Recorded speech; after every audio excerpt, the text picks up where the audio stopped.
India Russia దగ్గర నుంచి oil కొనటం మానేస్తదా? నేనైతే కాదనుకుంటున్నాను జియో పాలిటిక్స్ ప్రకారం. ఎందువల్లంటే అసలు ఈ రష్యా గురించి ఇండియాకి సంబంధించిన ఆయిల్ బిజినెస్ గురించి మార్కెట్‌లోకి సడెన్‌గా ఎందుకొచ్చింది? ఎందువల్లంటే ఆ ఒక్క వ్యక్తి వల్ల. ఆ ఒక్క వ్యక్తే ట్రంప్.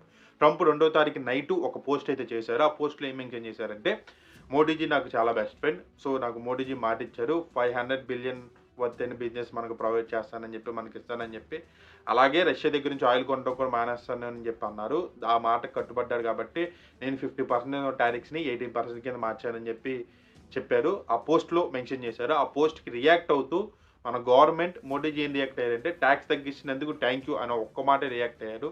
సో, దీన్ని బట్టి మనకు అర్థమైపోతుంది. ఈ టారిఫ్స్ తగ్గించిందనే విషయం కేవలం ఒక మార్కెటింగ్ స్ట్రాటజీ కోసం. మన ట్రంప్ మాయ సంగతి తెలిసిందేగా. చిన్న విషయాన్ని పెద్దగా చేసుకొని చెప్పుకుంటారు. ఎందుకంటే ఓట్ల కోసం. మన అమెరికా ఓట్ల కోసం. అమెరికాలో ఏం జరగాలి అనేది కూడా మన ఇండియానే డిసైడ్ చేస్తుంది ఇండైరెక్ట్‌గా. అంటే మన ఇండియాలో టారిఫ్స్ తగ్గిచ్చడం వల్ల మన ఇండియన్ మెటీరియల్ ఎంతో వాళ్ళకి అమెరికాలో most of the sea food మొత్తం ఇండియా నుంచే ఎళ్ళద్ది. మోస్ట్ ఆఫ్ ది థింగ్స్ మొత్తం ఇండియా నుంచే ఎళ్ళద్ది. చాలా లేబర్ కాస్ట్ చాలా తక్కువ. ప్రొడక్ట్ కాస్ట్ చాలా తక్కువ. ఎంతో బెనిఫిట్ అయ్యిద్ది.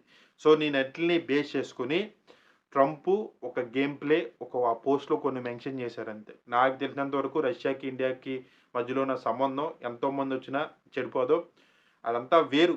అసలు రష్యాకి, ఇండియాకి ఉన్న సంబంధం ఏంటి? అసలు ఈ ట్రంప్ మాయకొచ్చే తలకాయ నొప్పేంటి? ఇంకా క్లియర్‌గా, డీటెయిల్‌గా, సింపుల్‌గా తెలుసుకోవాలనుకుంటున్నావా? సబ్‌స్క్రైబ్ చెయి. మళ్ళీ చెప్తాను.